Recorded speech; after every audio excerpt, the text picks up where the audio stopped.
Okay, let's unpack this. Welcome back to the deep dive. Great to be here. Today, we are plunging into the world of, well, one of the biggest anime and manga franchises out there right now, Jujutsu Kaisen. Absolutely massive. But we're not going over plot points or character backstories today. Nope. Instead, we're doing something we love to do on the deep dive. Looking at how these huge cultural phenomena, extend beyond their original format and pop up in some pretty fascinating and sometimes, well, unexpected places in the real world. What's fascinating here is really observing how a franchise with its roots in intense action, complex lore, and often pretty dark themes. Yeah. How it successfully translates into consumer products across just wildly different categories. Totally. It really speaks to its pervasive appeal and I think the creative ways brands are finding to connect with its audience. Absolutely. And the source material for our deep dive today comes straight from the source, so to speak. These are recent official announcements out of Japan, basically press releases detailing brand new merchandise collaborations that are hitting the market soon or are just about to. Official stuff. Yeah, exactly. We've got announcements covering everything from fashion, high-profile makeup, to fun, collectible stationery items. It's quite the range. So our mission for this deep dives, then, is to take these official announcements, really break them down, and pull out the most important nuggets of knowledge. Get to the good stuff. Exactly. We want to understand the specifics of each collaboration, explore what makes them unique and how they approach the source material, the anime itself. Right. And perhaps most importantly, try to decipher what this diverse flurry of activity tells us about the Jujutsu Kaisen franchise's market strategy, and maybe the depth of its connection with this massive global fan base. Think of it as your shortcut to being truly well-informed on the latest official JJK goods, and maybe what they signify beyond just being cool products. Yeah, the context behind the merch. We're going to guide you through what's most important in these sources. Ready? Let's do it. Let's jump right in, starting with the world of fashion. Okay. And if we connect this to the bigger picture, these aren't just licenses being slapped onto generic items usually. Right, not just a logo print. As we'll see, there's often a pretty deliberate creative process involved in translating the series' energy or its characters or even specific moments into a form that fits the collaborating brand's identity while still, resonating with fans. That's the trick. And our first stop on this journey through new JJK merch announcements is with a fashion brand called AIR TWOKYO. AIR TWOKYO. Okay. Now, according to the source material we have, AIR TWOKYO is a brand that really places unique graphic design at its core. Right. Their stated approach is about reinterpreting elements of pop culture, like anime, manga, music, that sort of thing, but doing it specifically from a fashion perspective. That phrase, from a fashion perspective, that really jumps out. It's key. Yeah. What does that actually mean, though? Well, it suggests they're not just creating straightforward character goods or fan merchandise in the traditional sense. Okay. They seem to be approaching the source material with the intent of creating wearable pieces that function as actual fashion items, focusing on design, aesthetic, wearability, alongside the fandom element, of course. Oh, it's got to look good on its own, not just because Gojo's on it. Pretty much. And their brand name itself seems to kind of embody that mission. The source explains AIR TWOKYO comes from two Japanese words, ikyo, meaning crossing borders, and nekyo, meaning enthusiasm. Ah, okay. Ikkyo and Nekyo, two kyos. Exactly. Yeah. The idea is that these two KYOs, crossing borders and enthusiasm, are meant to be sent worldwide through their brand and designs. It's built into the name. That's pretty cool. So it's like global ambition from the start. Right. So you have a brand whose foundation is unique graphic design, dedicated to interpreting pop culture through a fashion lens, with a name that signifies, a global ambition built on crossing boundaries with enthusiasm. Right. This immediately tells you their approach to a franchise like Jujutsu Kaisen is likely to be more conceptual, more design-driven than just, printing character key visuals onto T-shirts. Okay. They want their passion for these cultural touchstones to literally travel across the world stage via their clothing and accessories. That makes a lot of sense. It definitely frames their collaborations as more of a creative interpretation rather than just standard licensing. And interestingly, this isn't their first time working with Jujutsu Kaisen. The press release states this is actually the fourth collection they've developed with the TV anime Jujutsu Kaisen. Fourth. Wow. Okay. Yeah, that fact alone implies the previous collections must have done well, right? Absolutely. Yeah. It implies there's an established relationship, maybe an understanding of how to merge their specific fashion approach with the JJK brand successfully. A fourth collection indicates a proven formula. Right. And for this new one, they've chosen a very specific focus. TV anime Jujutsu Kaisen Season 2. Okay. Specifically, the Kaigyoku Gyokusetsu arc. Right. The prequel arc. The Gojo and Geto backstory arc. That makes sense. Focusing on a particular arc is actually a pretty smart move for a design-driven brand like this. Why do you say that? Well, it allows them to delve deeper into the unique visuals, the themes, the character dynamics of that specific part of the story, rather than having to create a collection that tries to broadly represent the entire, sprawling series. It gives them a defined creative palette to work from. Like a mini theme within the larger JJK world. Exactly. And their core concept for this collection, according to the source, is creating designs developed from specific scenes within the Kaigyoku Gyokusetsu arc. Specific scenes, okay. With an emphasis on making them easy to wear. That Japanese phrase, kiko no shasui, was highlighted. Easy to wear. That really reinforces that fashion perspective thing we were talking about. It does. It's about creating designs that fans can comfortably integrate into their everyday wardrobe, right? Pieces that might function as subtle nods or stylish graphics, rather than, like, overt fan apparel that maybe feels limited to conventions or just wearing at home. Totally. And taking inspiration from specific scenes rather than just character standees seems absolutely key to achieving that easy-to-wear goal. How so? Well, it moves the design source from static character art, like a poster image, to dynamic moments in visual storytelling directly from the anime. Ah, okay. So instead of just featuring a character's face, maybe they're drawing elements from the context of the story, the environment, the action. That makes sense. Let's look at the specific examples the source material gives, because they are quite telling, like you said. Yeah, let's see. They list a couple of scenes that have been adapted. One is the scene with Gojo, Satoru, and Geto Suguru playing basketball. Right, the basketball scene. Think about that scene for a moment. Okay. It's a moment of, youthful camaraderie, energy. A relative normalcy for these characters before all the heavy stuff really descends. Yeah, before things go sideways. Exactly. So translating a dynamic scene like a basketball game into a graphic design offers a lot of possibilities, doesn't it? I guess so. Like what? It could be abstract lines suggesting movement, maybe stylized depictions of the court or the ball, silhouettes of the characters in action, or even elements from their casual clothing in that scene. Ah, okay. It's about capturing the feeling or maybe a distinct visual motif from that specific relatable human moment, which is very different from just showing them in a standard battle pose. Right, right. It feels like they're capturing the vibe of the arc's beginning almost, that blue spring feeling. Precisely, that nostalgia. Yeah. And another scene they adapted, according to the source, is where Geto Suguru makes tea after defeating a Q assassin. Okay, now that's an interesting choice for fashion inspiration. Geto making tea. Isn't it? Why pick that? Well, it's a moment of quiet intensity, maybe reflection. And it shows his controlled, almost ritualistic nature even right after combat. True, it's very contained. It's introspective, visually distinct. You got the tea ceremony elements, and it highlights a less obvious side of Geto compared to just his power or his later ideology. Yeah. So adapting the scene allows for a completely different design aesthetic. Maybe something serene, symbolic, or focused on subtle details related to the tea set or the setting. So choosing these very different scenes, one super energetic, one very contemplative, suggests they're trying to capture different facets of the Kaigyoku Gyokusetsu arc's emotional and visual landscape through their designs. I think so.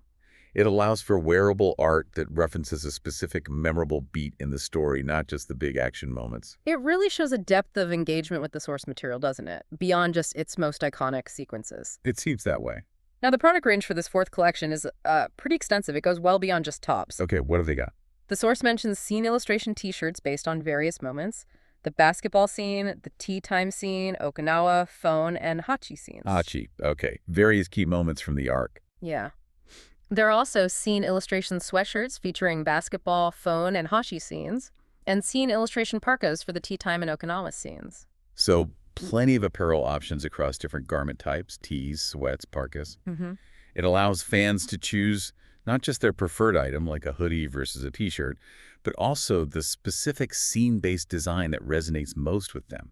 Right. And having multiple scenes available for different clothing types also allows for variation in the graphical approach, maybe how bold or subtle the design is. But then they significantly broaden the collection into accessories and small goods, which is interesting. Oh, Like what? We're talking items like stickers, which is pretty standard, but also liquid key holders for the basketball and hachi scenes. liquid key holders, okay. Acrylic dioramas based on basketball and hachi scenes, rubber figures, and maybe most interestingly, for a brand positioning itself as fashion, items like an acrylic hair clip and a comb and mirror set. They also list a keyring hanger. Okay, wow. That breadth really transforms the collection from merely apparel into something more like a comprehensive lifestyle offering, but all centered around the Kaigyoku Gyokusetsu arc. Yeah, lifestyle is a good word for it. Items like a comb and mirror set, they might seem unusual at first glance for a fashion collab. A little bit. But they extend the brand's reach into, like, personal grooming and daily routines. It suggests an attempt to integrate the fandom into a fan's personal space and maybe their self-care routine, not just their visible fashion choices. Huh.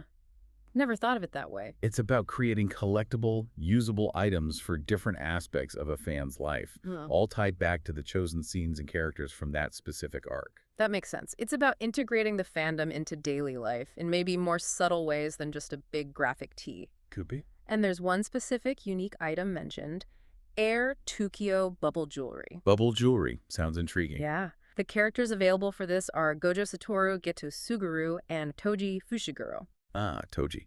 Okay, bubble jewelry sounds like a distinct visual concept, something that probably fits the unique graphic design core of the brand. Right. And including Toji Fushiguro in the jewelry line, alongside the central duo of Gojo and Geto, is highly appropriate for the Kaigyoku Gyokusetsu arc. Definitely. He's crucial. He's the critical antagonist, right? The catalyst for major events and shifts in the relationships and power dynamics of that whole arc. Featuring him in collectible items like jewelry acknowledges his pivotal role and importance to that specific story. It makes the collection feel complete in its representation of the arc's key players. Absolutely. It shows they really understand the narrative significance of the characters within that specific arc, not just picking the two main guys. Seems like it. So if you're listening and thinking, okay, I need that basketball scene shirt or maybe the bubble jewelry, the source provides the key sales dates. Good info. Pre-sale acceptance begins on June 2, 2025. That's a Monday at 10:00 a.m. Japan Standard Time. Okay, June 2nd. But it's important to note, like, this is the start date for pre-orders. It's not necessarily the date items ship or become widely available in stores everywhere. Right, that initial date is when the window opens for fans to place early orders online, basically securing their preferred items from what might be a limited run. It's the first chance to jump in. Exactly. And you can find all the details on their website, which is airtwokyo.com. Got it, AIR TWOKYO.com. Okay, let's smoothly transition now. We're leaving the world of fashion and scene-inspired design and heading into something completely different. Makeup. Ah, yes. This one is fascinating. The collaboration announced between the major global makeup brand Kate and Jujutsu Kaisen. Yeah. This might feel unexpected on the surface, right? A big cosmetics brand partnering with an action-packed supernatural anime. Definitely raised my eyebrows. But the specifics of their approach reveal, I think, a very clever strategy. It totally grabbed my attention. And Kate's angle, based on the source material we have, is very, very targeted. They are teaming up with the strongest sorcerer, Gojo Satoru. Of course. With a specific, deliberate emphasis on his eyes. The eyes have it. I mean, this connection is brilliant from a marketing perspective, isn't it? Totally. Gojo Satoru is arguably the most popular character globally, maybe? And he's known for his immense power, and particularly for his unique and visually striking 6 eyes. Right, the Rokugan. So for a makeup brand, especially one that specializes in eye makeup like liners and brow products, focusing on a character whose most defining feature is his eyes, it's a perfect thematic alignment. Just makes sense. And they've distilled this collaboration down to a core, pretty powerful message. Get this. Makeup is the strongest technique to manipulate confidence. Ooh. Let's really unpack that slogan for a second. It's intense. Makeup is the strongest technique to manipulate confidence. It's bold, it's a little edgy. Yeah. And it perfectly marries Kate's brand identity, which often emphasizes transformation and self-expression with the language and themes of Jujutsu Kaisen. How do you mean? Well, in the series, sorcerers use techniques, right? Cursed techniques to manipulate cursed energy and reality. Right. Here, Makeup is framed as a technique used to manipulate something internal, your confidence. Ah, I see the parallel. It positions makeup not just as like a cosmetic enhancement, but as a tool for empowerment, for altering how you feel.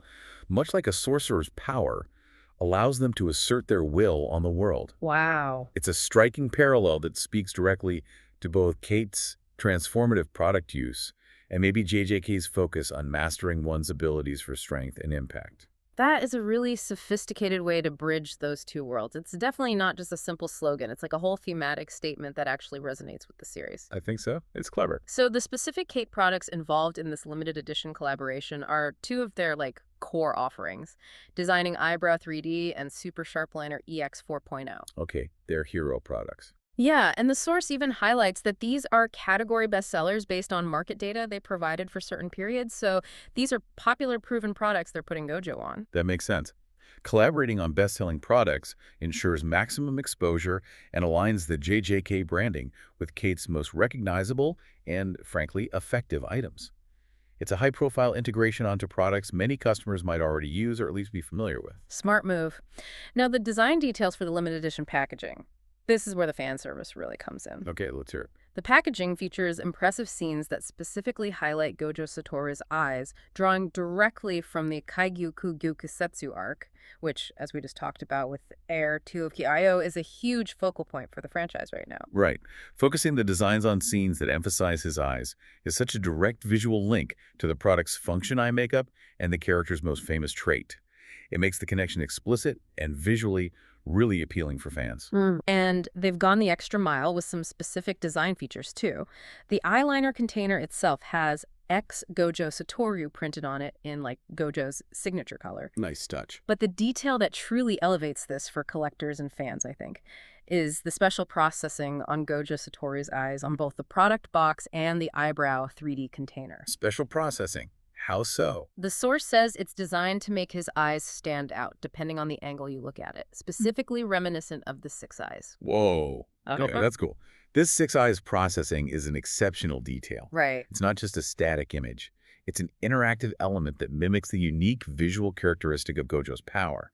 So as you tilt the box or the product, his eyes might catch the light or shift appearance, giving a sense of that supernatural depth and intensity that defines the Six Eyes. For a fan, this isn't just packaging. It's like a small piece of art that embodies a core element of the character's identity and power. It makes the product highly collectible and deeply connected to the source material in a really tactile, visual way. It's a perfect example of translating a thematic concept, the uniqueness of the Six Eyes, into a physical product feature. That kind of attention to detail is definitely what turns a simple collaboration into something really special for the fan base. It shows they get it. Agreed. Beyond the physical products, Kate has also released supporting content. There's a WE video titled, "Kate's Jujutsu Kaisen makeup is the strongest technique to manipulate confidence." Using the slogan again. Yeah, and the source tantalizingly says this video features Gojo Satoru in a way only seen here. Ooh, exclusive content. A unique animated or illustrated appearance of Gojo specifically for this campaign adds another layer of value and engagement, right? Definitely. It encourages fans to seek out and watch the video, reinforcing the collaboration's message and maybe offering exclusive character moments you can't see anywhere else. And there's also a dedicated collaboration special page online, providing more details and linking to the video and, importantly, the purchase options. Makes sense. Central hub for info. Now, let's talk about how you can actually buy these limited edition items, because it involves a pretty staggered release schedule, designed to create opportunities, but also maybe some urgency. The release strategy. Always key for limited items. The main general release date is June 21, 2025. That's a Saturday. And quantities are strictly limited for this run. Limited quantity, standard practice for collaborations like this. Yeah. Drives demand. But yes, Kate has structured the sales with earlier access points. Let's break those down. Okay, so before that main June 21st date, there's a sequential rollout, starting slightly earlier on June 17th, 2025. That's a Tuesday. June 17th, okay.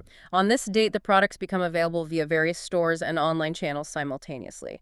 So a wider release, but still ahead of the official launch date. Right. This wider early access allows fans who might visit physical retailers or purchase through different online platforms to get ahead of the main release date crowd.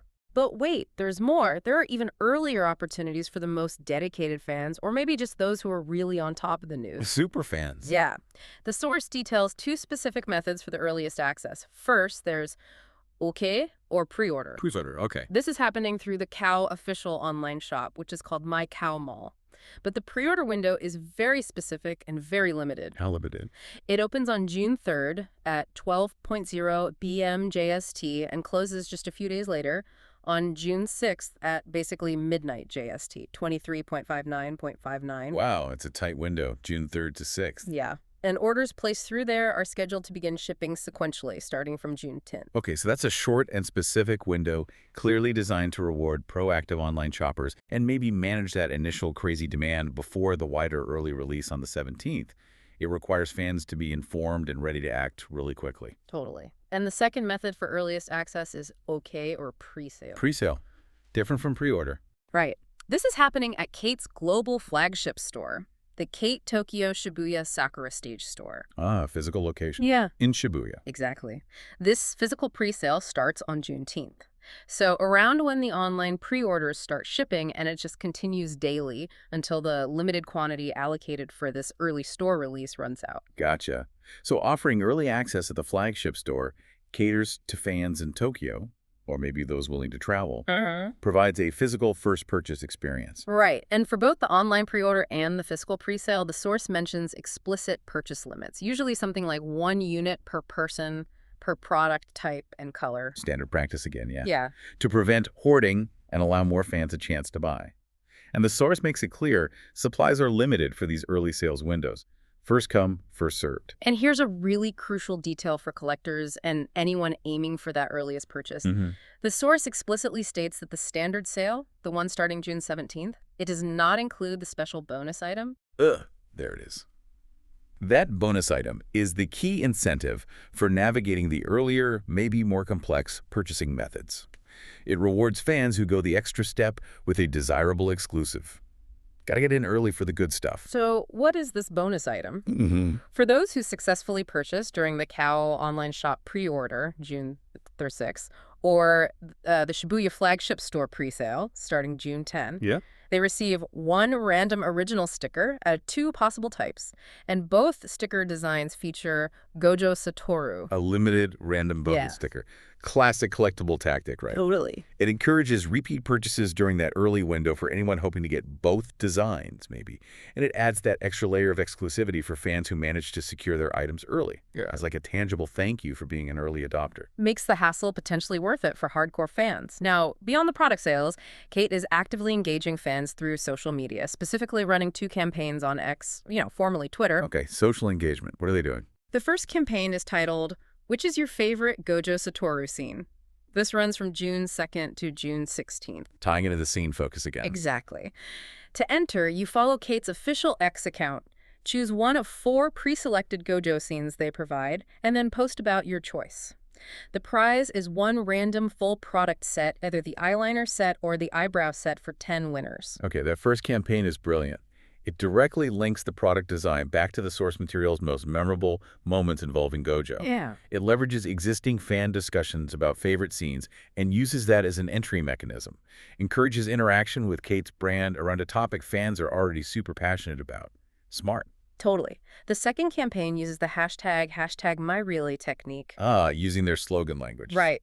This one starts when the product is more widely available, running from June 17th to June 30th. For this one, you follow Kate's X account and post a photo. A photo of what? The photo can be either of the limited edition Gojo design product itself or just any Kate eyeliner or eyebrow product you happen to be using. Oh, interesting. Doesn't have to be the collab item. Right. And you post it with the hashtag #MyReally technique. The prize for this one is 1 random refill set for 55 winners. Okay, so this second campaign shifts the focus a bit.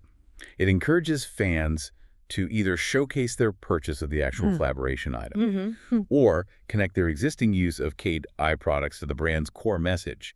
Makeup is the strongest technique to manipulate confidence, using that JJK-inspired hashtag. Yeah. It's about integrating the product and the message into the fan's own identity and social media presence. Turns product use into like a shared community activity linked to the JJK theme. Kind of user-generated content for them, too. Now, it's interesting that the Kate press release, the source we have, also includes background information on the Jujutsu Kaisen franchise itself. Oh, yeah. What do they mention? They mention the manga ending its serialization, its massive total circulation exceeding 100 million copies. Huge numbers. The success of Season 1 and Movie 0 globally, and the huge reaction to Season 2, specifically mentioning both the Kaigyoku Gyokusetsu and Shibuya incident arcs. Right. Including this context in their own press release serves to, well, justify the collaboration for a big global brand like Kate, doesn't it? How so? It highlights the immense scale and cultural impact of Jujutsu Kaisen. It basically explains why a major cosmetics company would partner with an anime franchise. It validates the business decision by showcasing the size and the passion of the potential customer base they're tapping into. Makes sense. It's like saying this isn't just some niche cartoon. Exactly. This is a phenomenon. And critically, the Kate source provides details about an ongoing franchise activity that perfectly aligns with the timing and focus of this makeup collaboration. You mentioned this earlier. Yeah. A theatrical re-release of the 5 episodes of the Kaigyoku Gyokusetsu arc. Right. The timing.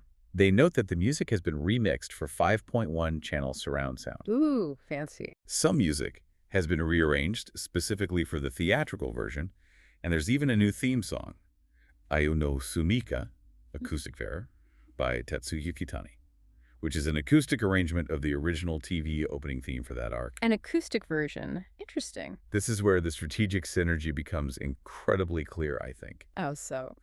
The Kaigyoku Gyokusetsu arc isn't just a past story fans remember. It's being actively promoted again through this theatrical re-release, happening concurrently with the Kate launch. Right when the makeup is hitting shelves. Exactly. This re-release keeps the focus characters Gojo, Geto, Toji, and the key events of that arc fresh in fans' minds. The enhanced sound, the new theme arrangement. It offers a fresh way for fans to experience this specific part of the story in cinemas. And the tagline they quoted from the source really drives it home, right? Yeah, the strongest two, blue spring we can't return to. Perfectly encapsulates the poignant, nostalgic theme of the arc that seems central to both the re-release and the collaboration's chosen scenes and character focus. So it's definitely not a coincidence. No. The Kate collaboration is strategically timed to capitalize on and probably contribute to the renewed attention on the Kaigyoku Gyokusetsu arc, driven by that theatrical release. It creates this powerful feedback loop. The re-release promotes the arc, builds hype, and the collaboration provides desirable merchandise tied to that exact arc and its central character, Gojo. They feed each other. It creates a powerful ecosystem of fan engagement centered around a specific, highly popular part of the JJK story. Makes total sense. Exactly. It adds another significant layer of activity and excitement centered specifically around this arc and these characters, maximizing the impact of both the entertainment content and the merchandise. Really well played.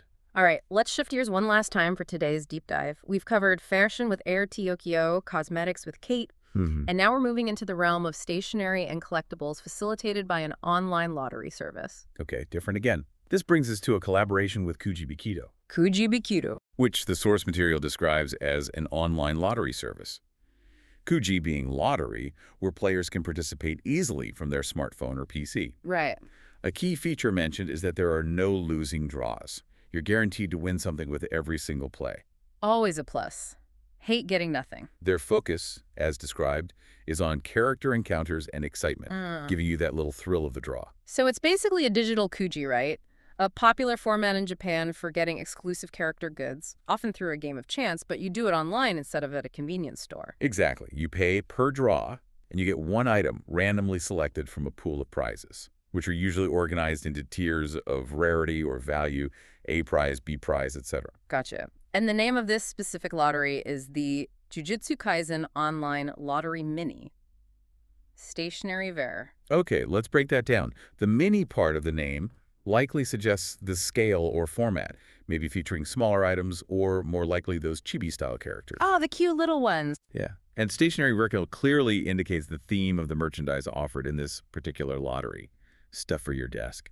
And the core concept here, fitting that theme, is that the prizes feature newly drawn illustrations of mini characters holding various stationary items. Mini characters holding like tiny pens or rulers. Yeah.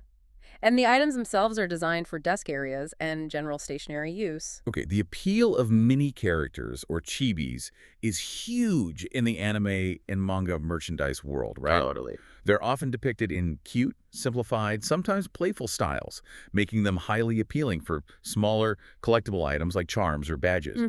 Pairing them with a stationary theme is a creative way to make the merchandise functional and relevant for fans who want to incorporate their love for JJK into their daily environment, like their workspace or study area. Right, put Gojo on your desk holding a little pencil. Exactly.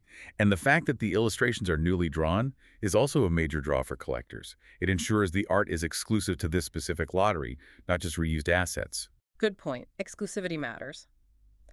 So let's look at the prize tiers offered based on the source material. Okay, what are the prizes? The A prize, the top prize, is a selectable square cushion with 8 different designs available. Selectable, okay. That's good. 8 cushions.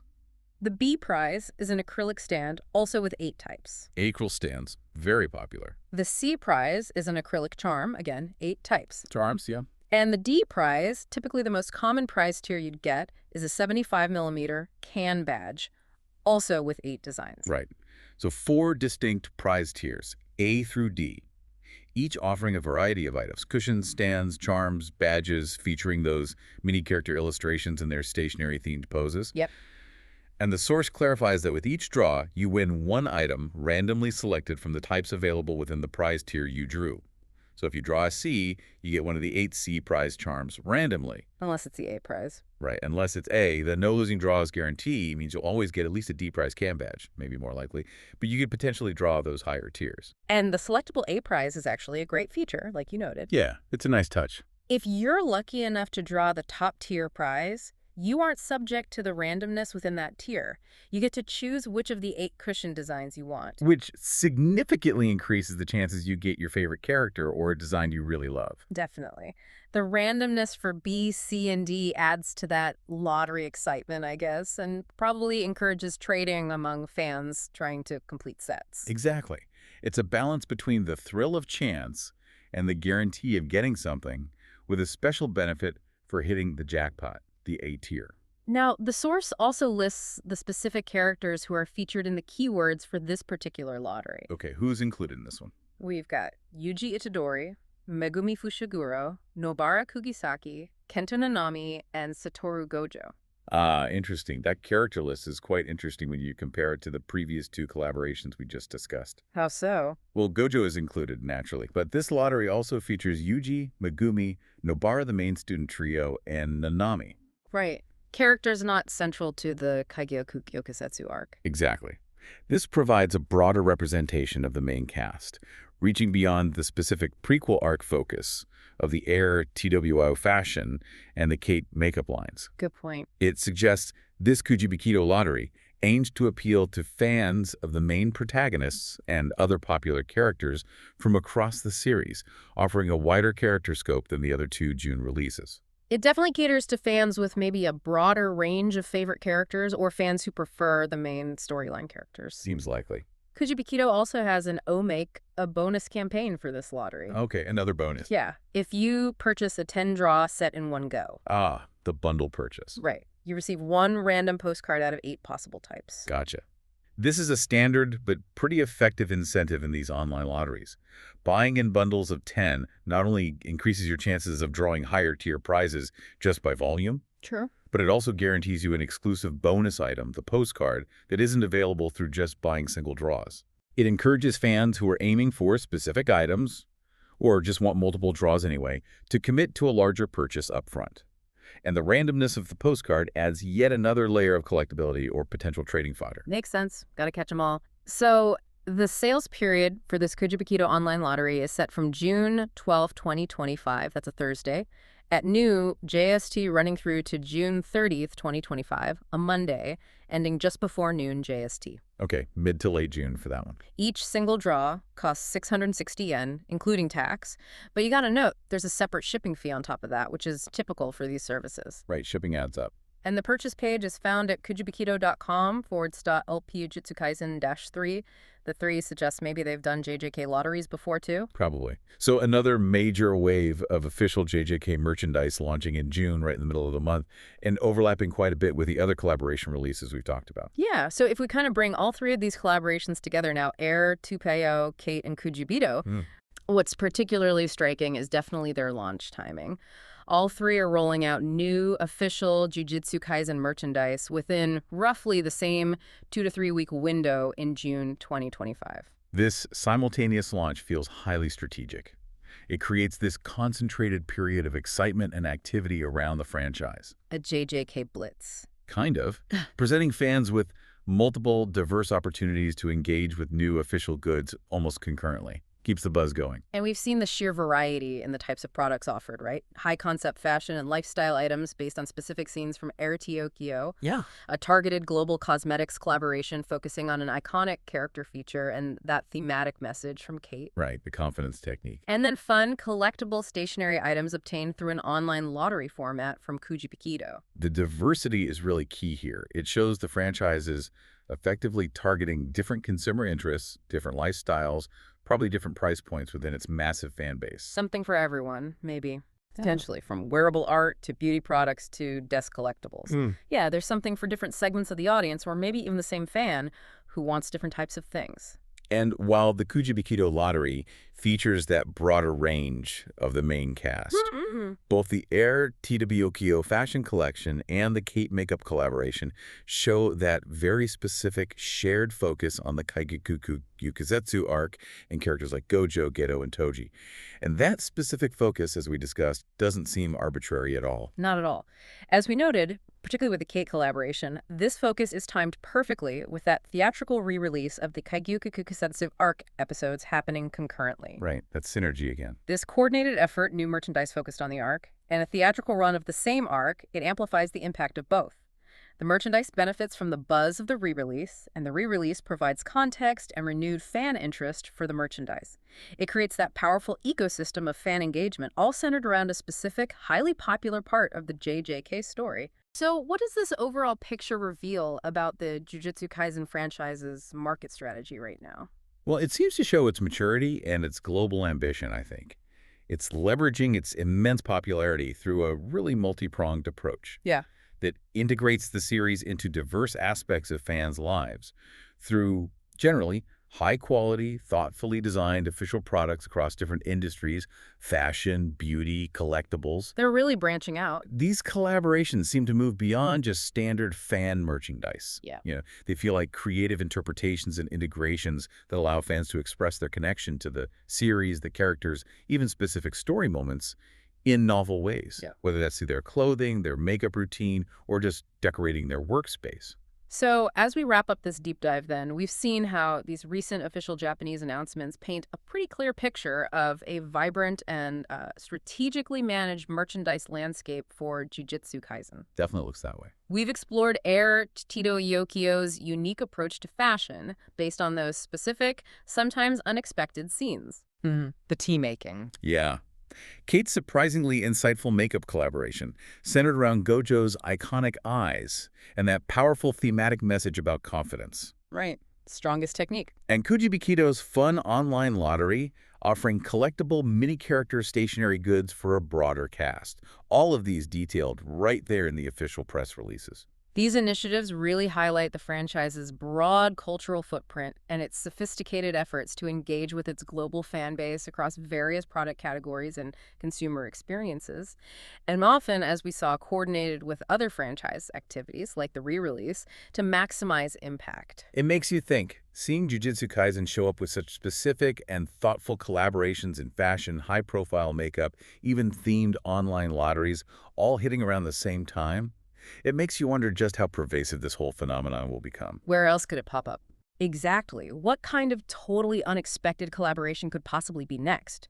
And maybe more broadly, how does this constant stream of diverse official merchandise tied to specific arcs, characters, and moments, how does that shape the global fan experience and connection to the series compared to simply watching the anime or reading the manga? Does it deepen it? Does it change it? That's a great question. It's definitely something to think about as the franchise continues its massive trajectory. How does the merch become part of the story for fans? Definitely something to ponder. Thanks for breaking it all down. My pleasure. Always interesting to see how these things work.